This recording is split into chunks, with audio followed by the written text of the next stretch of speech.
أعوذ بالله من الشيطان الرجيم. بسم الله الرحمن الرحيم.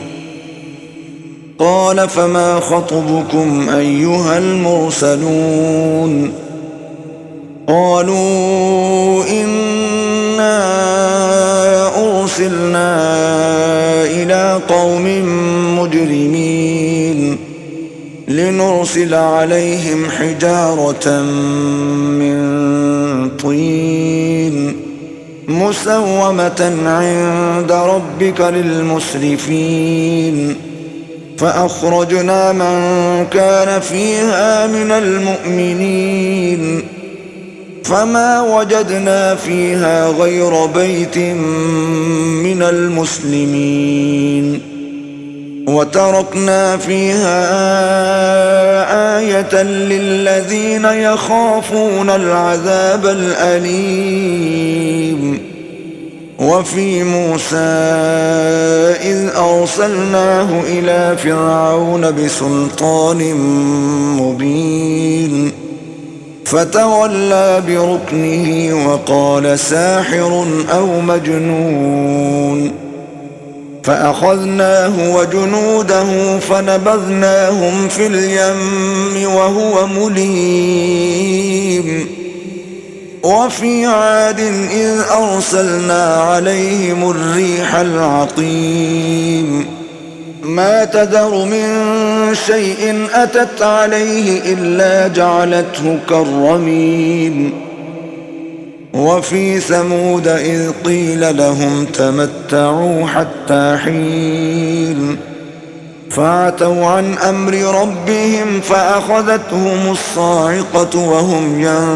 ينظرون فما استطاعوا من قيام وما كانوا منتصرين. وقوم نوح من قبل إنهم كانوا قوما فاسقين. والسماء بنيناها بأيد وإنا لموسعون والأرض فرشناها فنعم الماهدون. ومن كل شيء خلقنا زوجين لعلكم تذكرون. ففروا إلى الله إني لكم منه نذير مبين. ولا تجعلوا مع الله إلها آخر إني لكم منه نذير مبين. كذلك ما أتى الذين من قبلهم من رسول إلا قالوا ساحر أو مجنون أتواصوا به بل هم قوم طاغون. فتول عنهم فما أنت بملوم وذكر فإن الذكرى تنفع المؤمنين. وما خلقت الجن والإنس إلا ليعبدون ما أريد منهم من رزق وما أريد أن يطعمون إن الله هو الرزاق ذو القوة المتين. فإن للذين ظلموا ذنوبا مثل ذنوب أصحابهم فلا يستعجلون. فويل للذين كفروا من يومهم الذي يوعدون. بسم الله الرحمن الرحيم. والطور وكتاب مسطور في رق منشور والبيت المعمور والسقف المرفوع والبحر المسجور إن عذاب ربك لواقع ما له من دافع يوم تمور السماء مورا وتسير الجبال سيرا فويل يومئذ للمكذبين الذين هم في خوض يلعبون يوم يدعون إلى نار جهنم دعا هذه النار التي كنتم بها تكذبون أفسحر هذا أم أنتم لا تبصرون اصلوها فاصبروا أو لا تصبروا سواء عليكم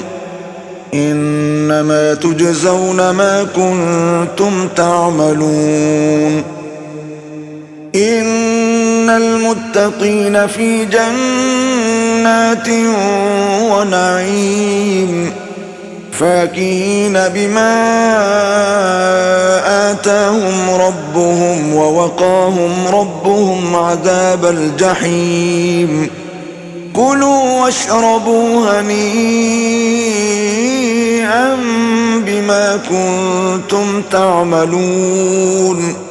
متكئين على سرر مصفوفة وزوجناهم بحور عين والذين آمنوا واتبعتهم ذريتهم بإيمان ألحقنا بهم ذريتهم وما ألتناهم من عملهم من شيء كل امرئ بما كسب رهين وأمددناهم بفاكهة ولحم مما يشتهون يتنازعون فيها كأسا لا لغو فيها ولا تأثيم ويطوف عليهم غلمان لهم كأنهم لؤلؤ مكنون وأقبل بعضهم على بعض يتساءلون قالوا إنا كنا قبل في أهلنا مشفقين فمن الله علينا ووقانا عذاب السموم إنا كنا من قبل ندعوه إنه هو البر الرحيم فذكر فما أنت بنعمة ربك بكاهن ولا مجنون أم يقولون شاعر نتربص به ريب المنون قل تربصوا فإني معكم من المتربصين أم تأمرهم أحلامهم بهذا أم هم قوم طاغون أم يقولون تقوله بل لا يؤمنون فليأتوا بحديث مثله إن كانوا صادقين أم خلقوا من غير شيء أم هم الخالقون أم خلقوا السماوات والأرض بل لا يوقنون أم عندهم خزائن ربك أم هم المسيطرون أم لهم سلم يستمعون فيه فليأت مستمعهم بسلطان مبين أم له البنات ولكم البنون أم تسألهم أجرا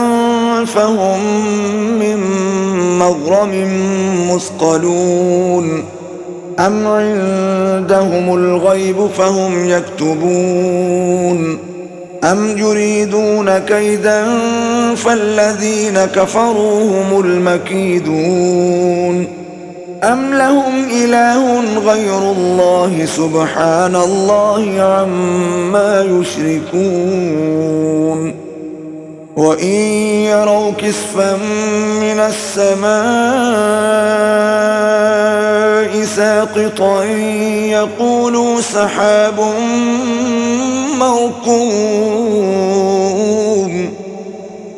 فذرهم حتى يلاقوا يومهم الذي فيه يصعقون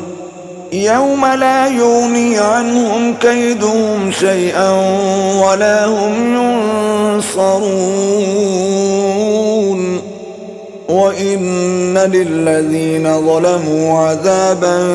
دون ذلك ولكن أكثرهم لا يعلمون واصبر لحكم ربك فإنك بأعيننا وسبح بحمد ربك حين تقوم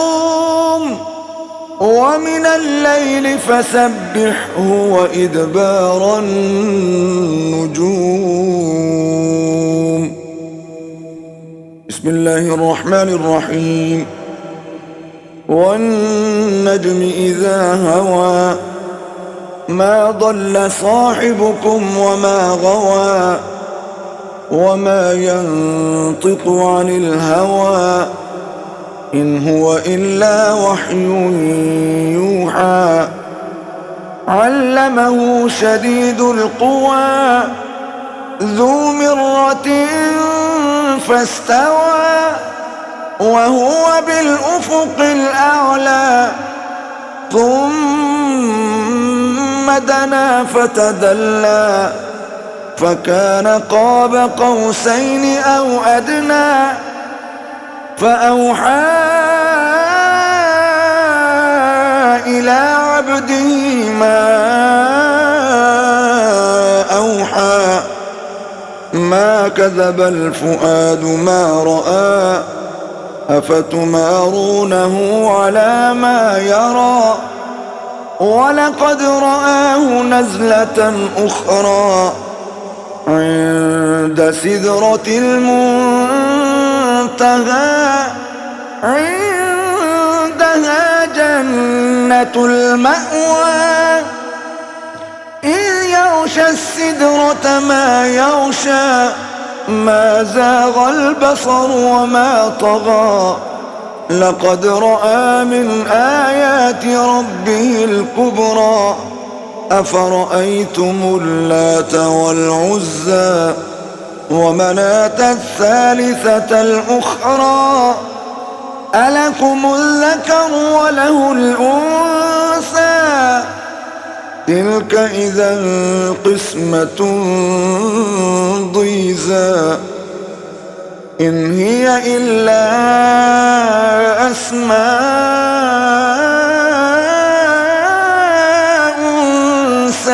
سميتموها أنتم وآباؤكم ما أنزل الله بها من سلطان إن يتبعون إلا الظن وما تهوى الأنفس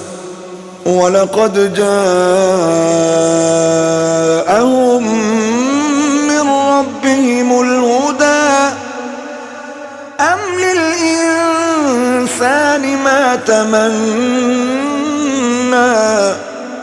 فلله الآخرة والأولى وكم من ملك في السماوات لا تغني شفاعتهم شيئا إلا من بعد أن يأذن الله لمن يشاء ويرضى. إن الذين لا يؤمنون بالآخرة ليسمون الملائكة تسمية الأنثى وما لهم به من علم إن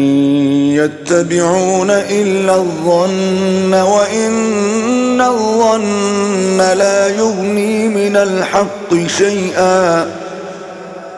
فأعرض عمن تولى عن ذكرنا ولم يرد إلا الحياة الدنيا ذلك مبلغهم من العلم إن ربك هو أعلم بمن ضل عن سبيله وهو أعلم بمن اهتدى. ولله ما في السماوات وما في الأرض ليجزي الذين أساءوا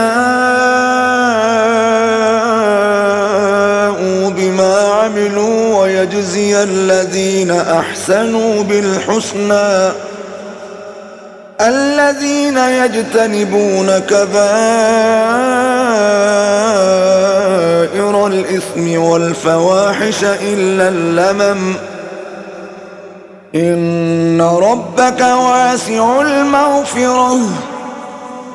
هو أعلم بكم إذ أنشأكم من الأرض وإذ أنتم أجنة في بطون أمهاتكم فلا تزكوا أنفسكم هو أعلم بمن اتقى.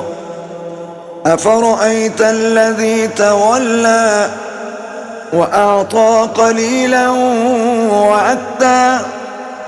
أعنده علم الغيب فهو يرى أم لم ينبأ بما في صحف موسى وإبراهيم الذي وفى ألا تزر وازرة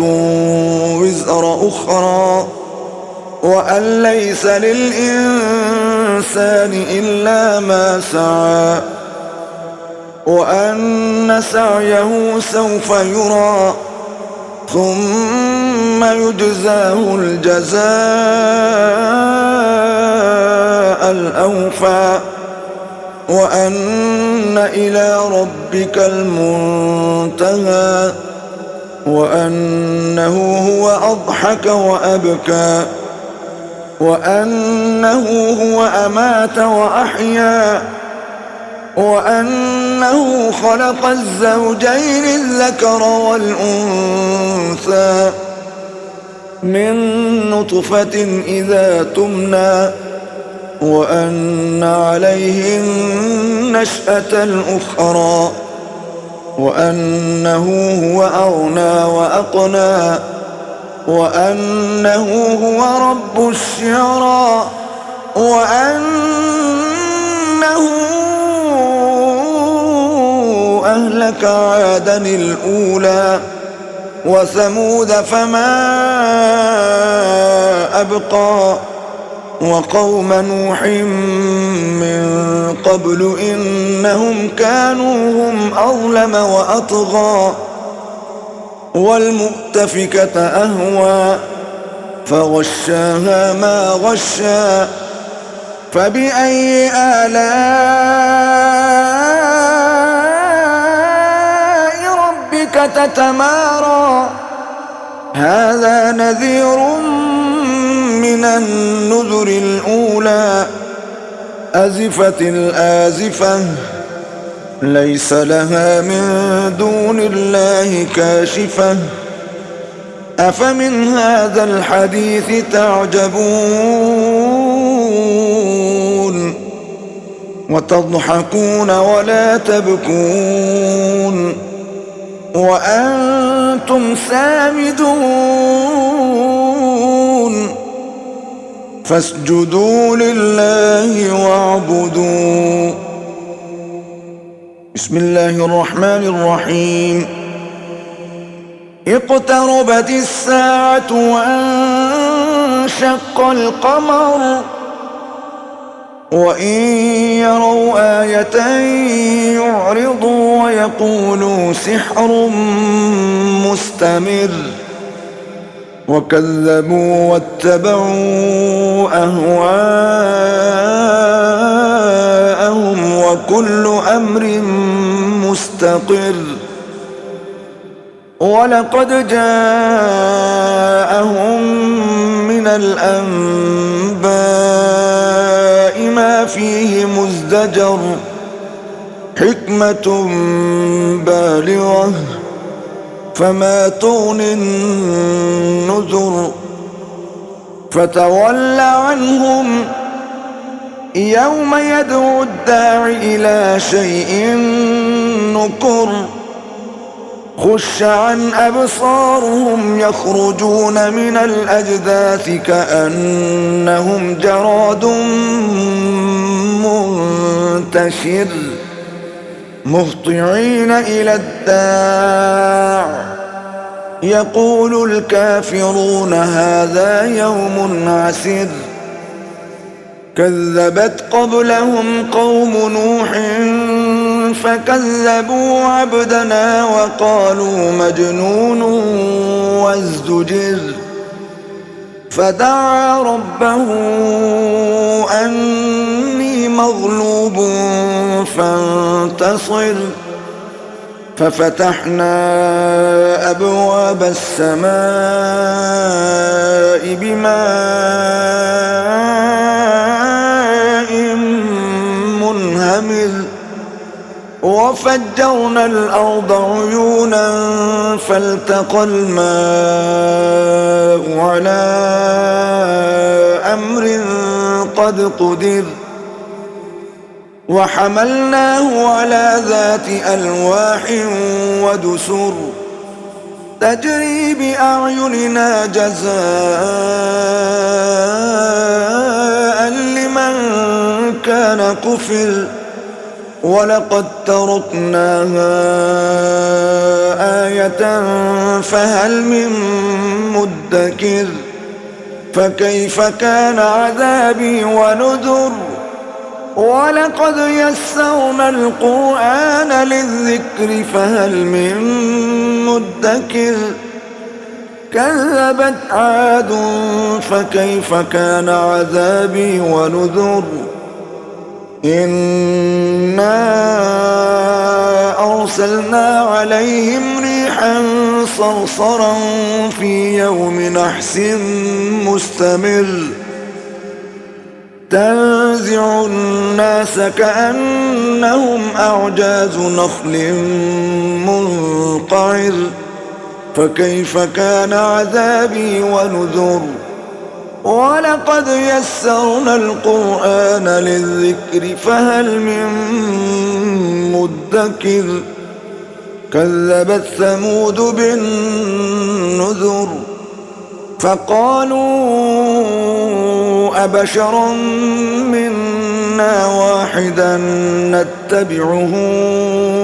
إنا إذا لفي ضلال وسعر. ألقي الذكر عليه من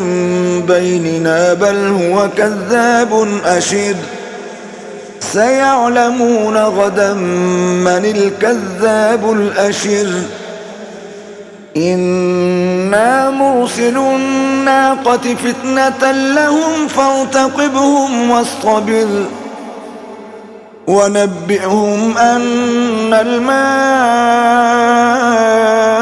قسمة بينهم كل شرب محتضر. فنادوا صاحبهم فتعاطى فعقر. فكيف كان عذابي ونذر. إنا أرسلنا عليهم صيحة واحدة فكانوا كهشيم المحتضر ولقد يسرنا القرآن للذكر فهل من مدكر كذبت قوم لوط بالنذر إنا أرسلنا عليهم حاصبا إلا آل لوط نجيناهم بسحر نعمة من عندنا كذلك نجزي من شكر ولقد أنذرهم بطشتنا فتماروا بالنذر ولقد راودوه عن ضيفه فطمسنا أعينهم فذوقوا عذابي ونذر ولقد صبحهم بكرة عذاب مستقر فذوقوا عذابي ونذر ولقد يسرنا القرآن للذكر فهل من مدكر ولقد جاء آل فرعون النذر كذبوا بآياتنا كلها فأخذناهم أخذ عزيز مقتدر أكفاركم خير من أولئكم أم لكم براءة في الزبر أم يقولون نحن جميع منتصر سيهزم الجمع ويولون الدبر بل الساعة موعدهم والساعة أدهى وأمر إن المجرمين في ضلال وسعر يوم يسحبون في النار على وجوههم ذوقوا مس سقر إنا كل شيء خلقناه بقدر وما أمرنا إلا واحدة كلمح بالبصر ولقد أهلكنا أشياعكم فهل من مدكر وكل شيء فعلوه في الزبر وكل صغير وكبير مستطر إن المتقين في جنات ونهر في مقعد صدق عند مليك مقتدر بسم الله الرحمن الرحيم الرحمن علم القرآن خلق الإنسان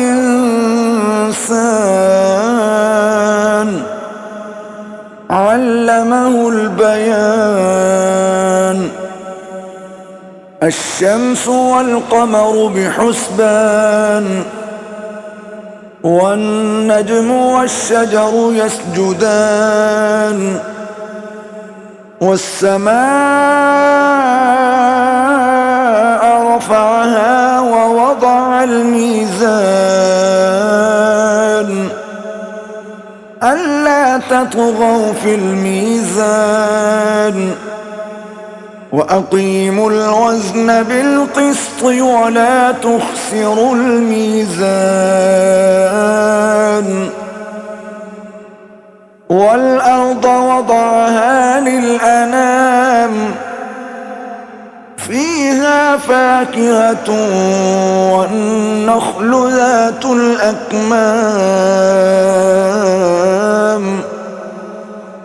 والحب ذو العصف والريحان فبأي آلاء ربكما تكذبان خلق الإنسان من صلصال كالفخار وخلق الجان من مارج من نار فبأي آلاء ربكما تكذبان رب المشرقين ورب المغربين فبأي آلاء ربكما تكذبان مرج البحرين يلتقيان بينهما برزخ لا يبغيان فبأي آلاء ربكما تكذبان يخرج منهما اللؤلؤ والمرجان فبأي آلاء ربكما تكذبان وله الجوار المنشآت في البحر كالأعلام فبأي آلاء ربكما تكذبان كل من عليها فان ويبقى وجه ربك ذو الجلال والإكرام فبأي آلاء ربكما تكذبان يسأله من في السماوات والأرض كل يوم هو في شأن فبأي آلاء ربكما تكذبان سنفرغ لكم أيها الثقلان فبأي آلاء ربكما تكذبان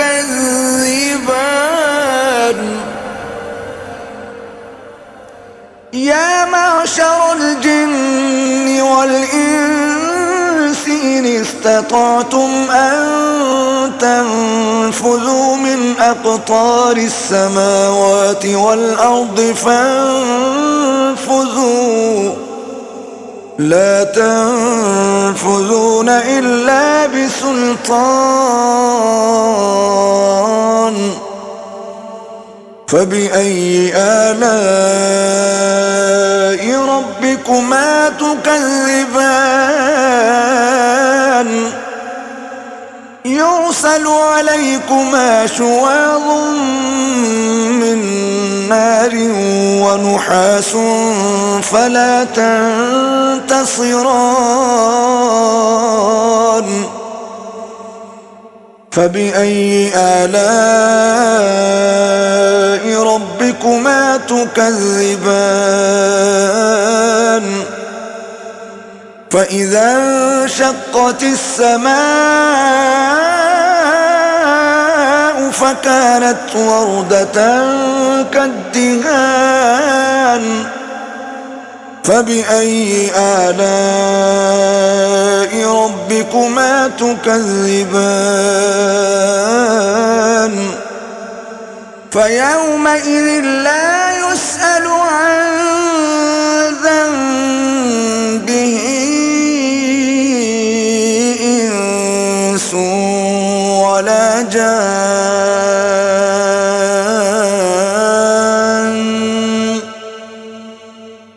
فبأي آلاء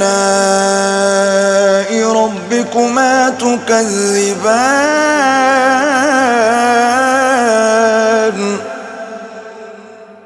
يعرف المجرمون بسيماهم فيؤخذ بالنواصي والأقدام فبأي آلاء ربكما تكذبان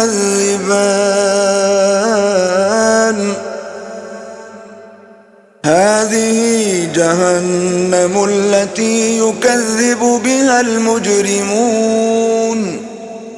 يطوفون بينها وبين حميم آن فبأي آلاء ربكما تكذبان ولمن خاف مقام ربه جنتان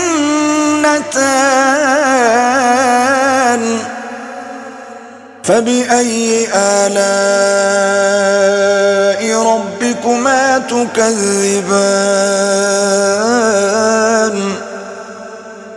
ذواتا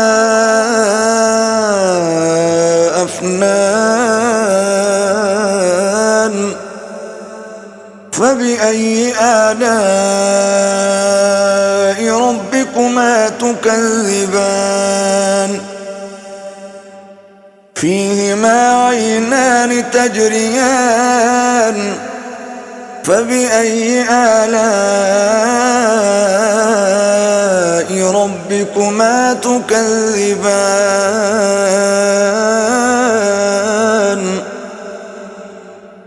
فيهما من كل فاكهة زوجان فبأي آلاء ربكما تكذبان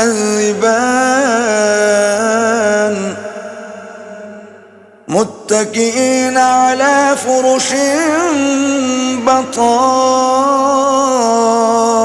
بطائنها من استبرق وجنى الجنتين دان فبأي آلاء ربكما تكذبان فيهن قاصرات الطرف لم يطمثهن إنس قبلهم ولا جان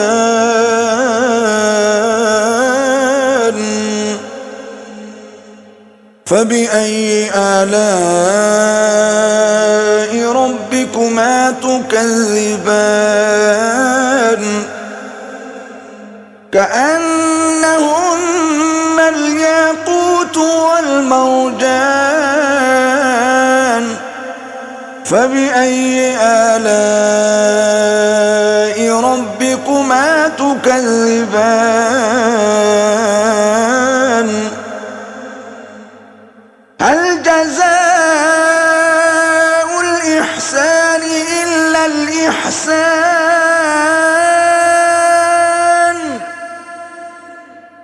فبأي آلاء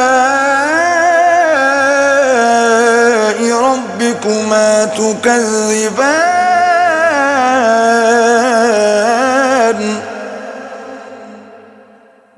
ومن دونهما جنتان فبأي آلاء ربكما تكذبان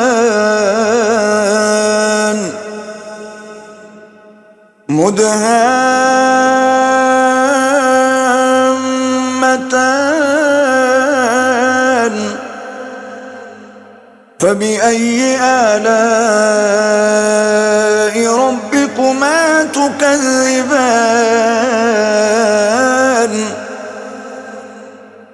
فيهما عينان نضاختان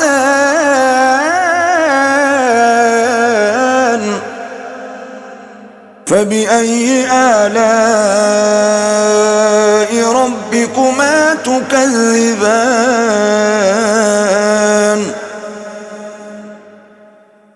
فيهما فاكهة ونخل ورمان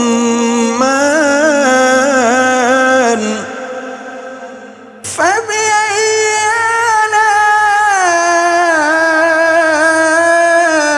آلاء ربكما تكذبان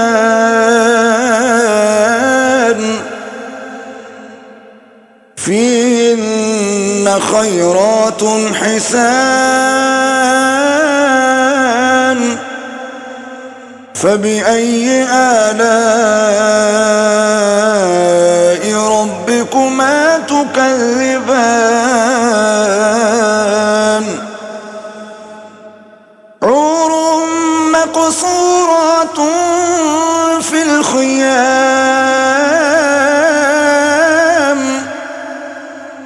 فبأي آلاء ربكما تكذبان لم يطمثهن إنس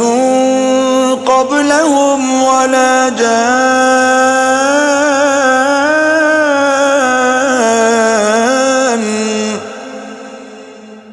فبأي آلاء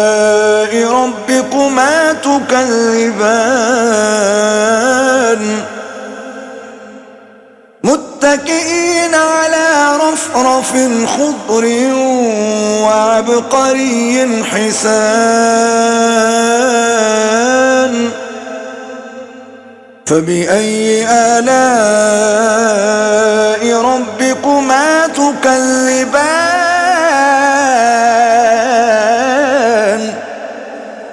تبارك اسم ربك ذي الجلال والإكرام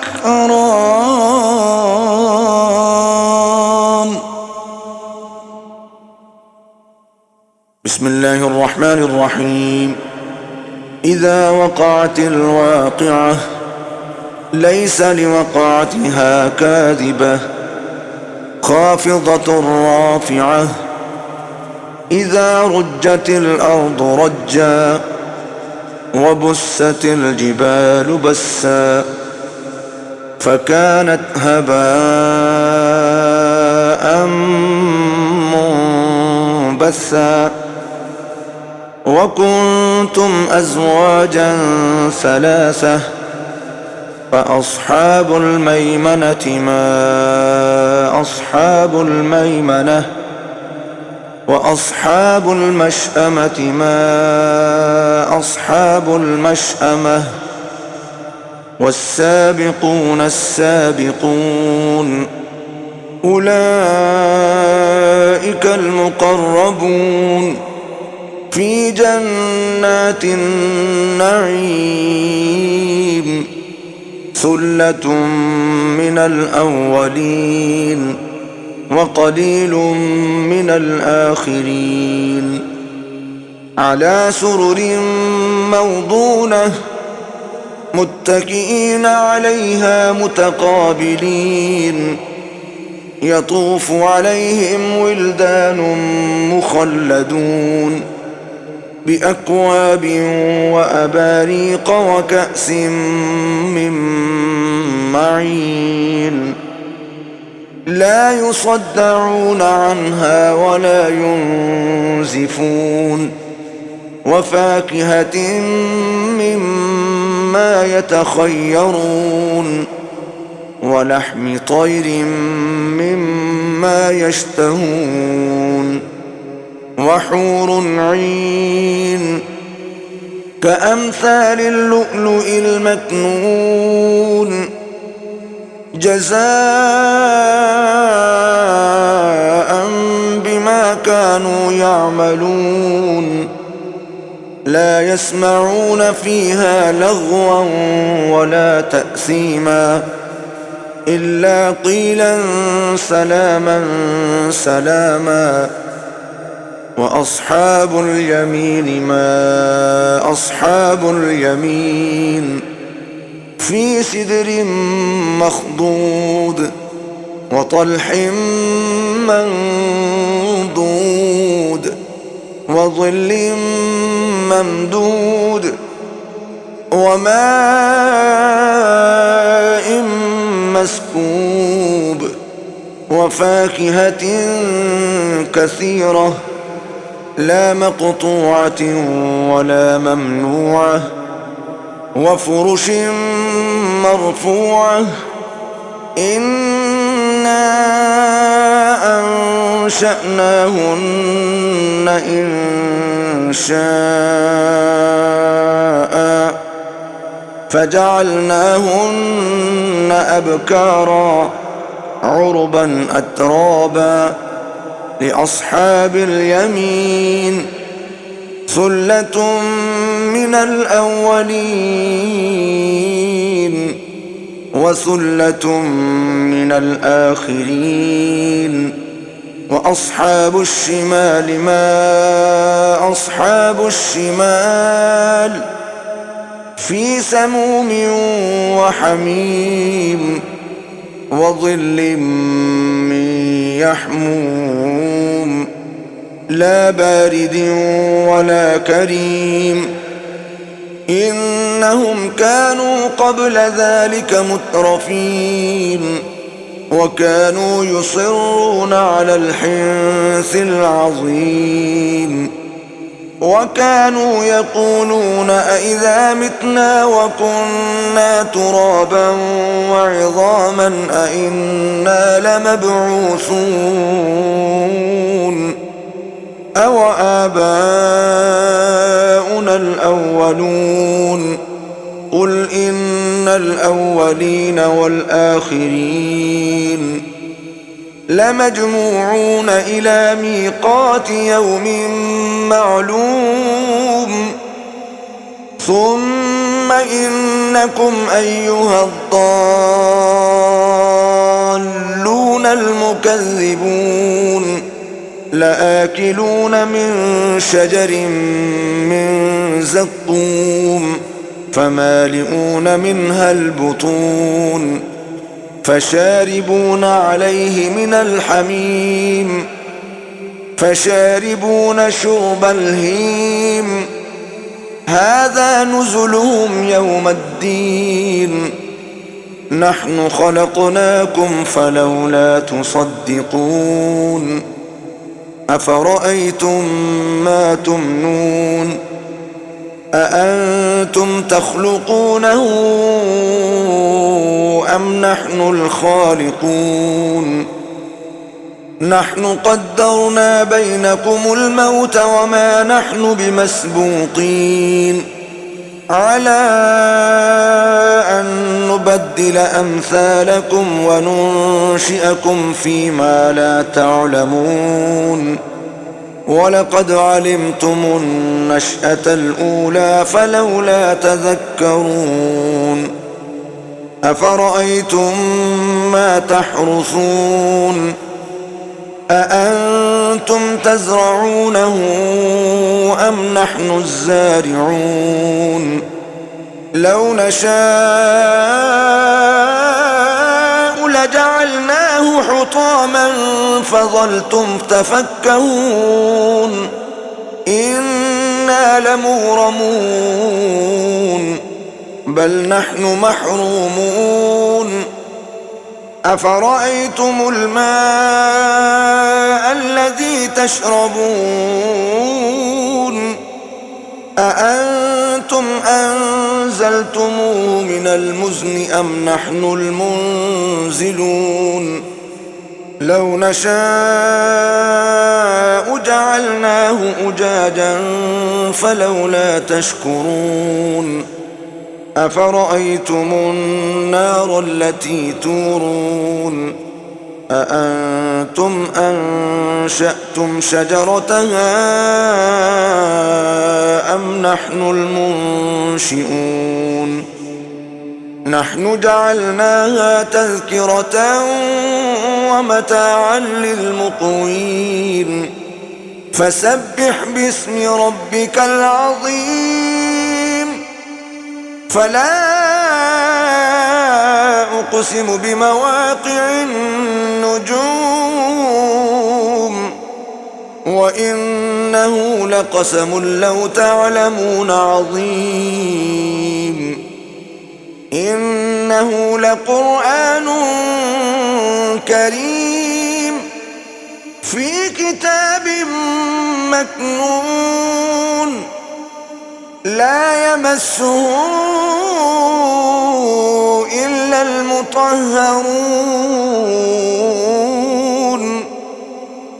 تنزيل من رب العالمين أفبهذا الحديث أنتم مدهنون وتجعلون رزقكم أنكم تكذبون فلولا إذا بلغت الحلقوم وأنتم حينئذ تنظرون ونحن أقرب إليه منكم ولكن لا تبصرون فلولا إن كنتم غير مدينين ترجعونها إن كنتم صادقين فأما إن كان من المقربين فروح وريحان وجنة نعيم وأما إن كان من أصحاب اليمين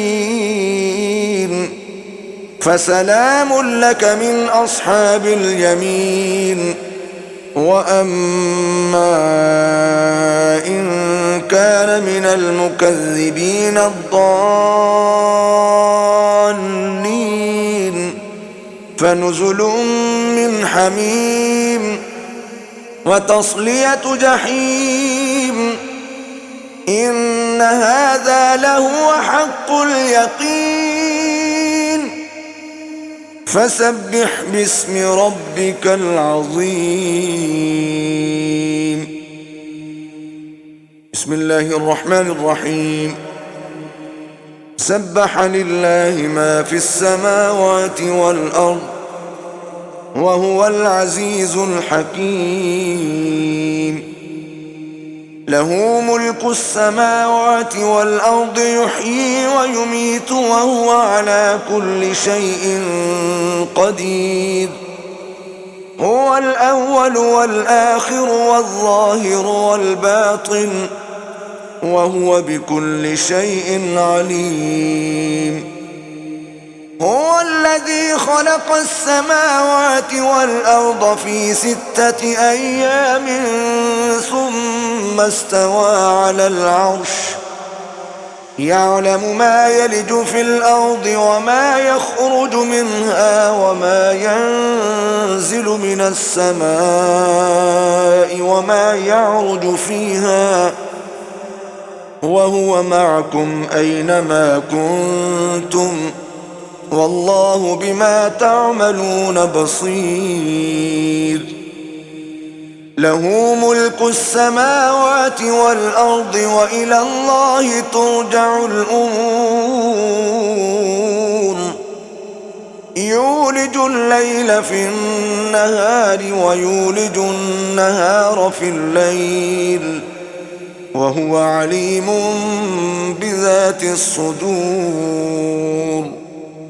آمنوا بالله ورسوله وأنفقوا مما جعلكم مستخلفين فيه فالذين آمنوا منكم وأنفقوا لهم أجر كبير وما لكم لا تؤمنون بالله والرسول يدعوكم لتؤمنوا بربكم وقد أخذ ميثاقكم إن كنتم مؤمنين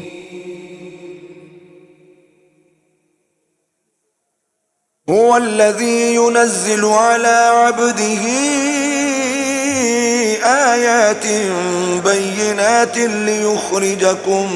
من الظلمات إلى النور وإن الله بكم لرءوف رحيم. وما لكم ألا تنفقوا في سبيل الله ولله ميراث السماوات والأرض لا يستوي منكم من أنفق من قبل الفتح وقاتل أولئك أعظم درجة من الذين أنفقوا من بعد وقاتلوا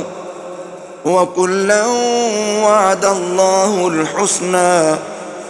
والله بما تعملون خبير. من ذا الذي يقرض الله قرضا حسنا فيضاعفه له وله أجر كريم. يوم ترى المؤمنين والمؤمنات يسعى نورهم بين أيديهم وبأيمانهم بشراكم اليوم جنات تجري من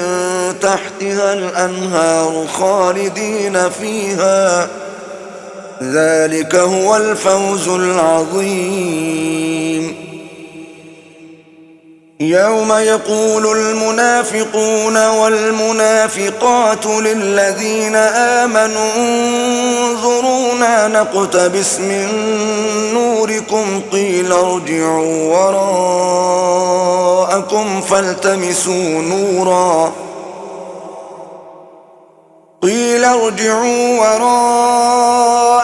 فالتمسوا نورا فضرب بينهم بسور له باب باطنه فيه الرحمة وظاهره من قبله العذاب ينادونهم ألم نكن معكم قالوا بلى ولكنكم فتنتم أنفسكم وتربصتم وارتبتم وغرتكم الأماني حتى جاء أمر الله وغركم بالله الغرور. فاليوم لا يؤخذ منكم فدية ولا من الذين كفروا مأواكم النار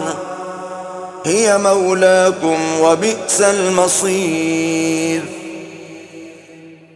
ألم يأن للذين آمنوا أن تخشع قلوبهم لذكر الله وما نزل من الحق ولا يكونوا كالذين أوتوا الكتاب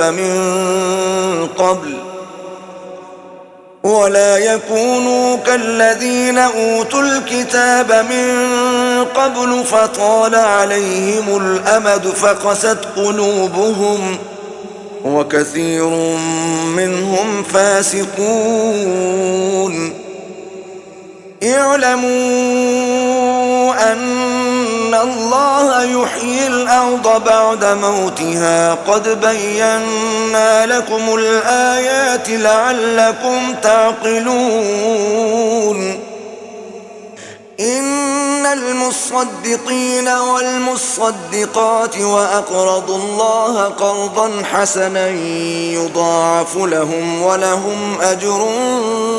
كريم. والذين آمنوا بالله ورسله أولئك هم الصديقون والشهداء عند ربهم لهم أجرهم ونورهم. والذين كفروا وكذبوا بآياتنا أولئك أصحاب الجحيم اعلموا أنما الحياة الدنيا لعب ولهو وزينة وتفاخر بينكم وتكاثر في الأموال والأولاد كمثل غيث أعجب الكفار نباته ثم يهيج فتراه مصفرا ثم يكون حطاما وفي الآخرة عذاب شديد ومغفرة من الله ورضوان وما الحياة الدنيا إلا متاع الغرور سابقوا إلى مغفرة من ربكم وجنة عرضها كعرض السماء والأرض أعدت للذين آمنوا بالله ورسله ذلك فضل الله يؤتيه من يشاء والله ذو الفضل العظيم ما أصاب من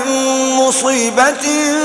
في الأرض ولا في أنفسكم إلا في كتاب من قبل أن نبرأها إن ذلك على الله يسير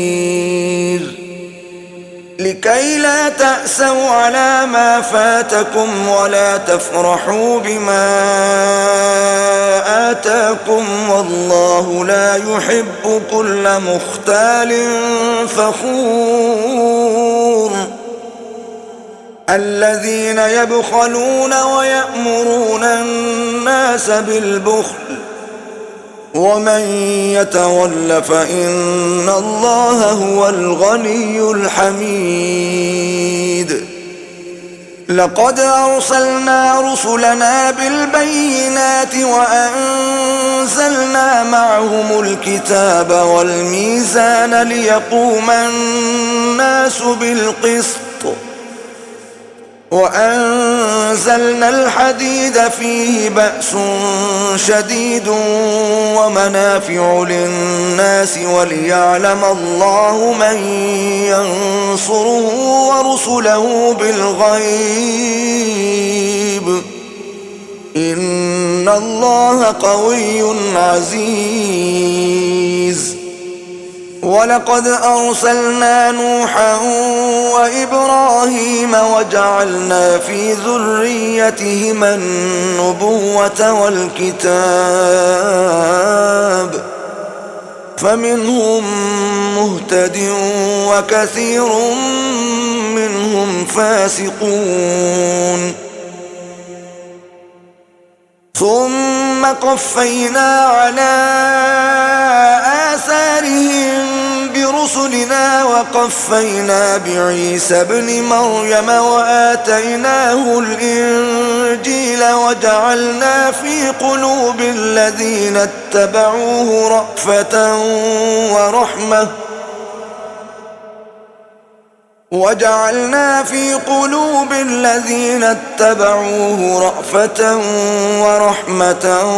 ورهبانية ابتدعوها ما كتبناها عليهم إلا ابتغاء رضوان الله فما رعوها حق رعايتها فآتينا الذين آمنوا منهم أجرهم وكثير منهم فاسقون يا أيها الذين آمنوا اتقوا الله وآمنوا برسوله يؤتكم كفلين من رحمته ويجعل لكم نورا تمشون به ويغفر لكم والله غفور رحيم لئلا يعلم أهل الكتاب ألا يقدرون على شيء من فضل الله وأن الفضل بيد الله يؤتيه من يشاء والله ذو الفضل العظيم. صدق الله العظيم.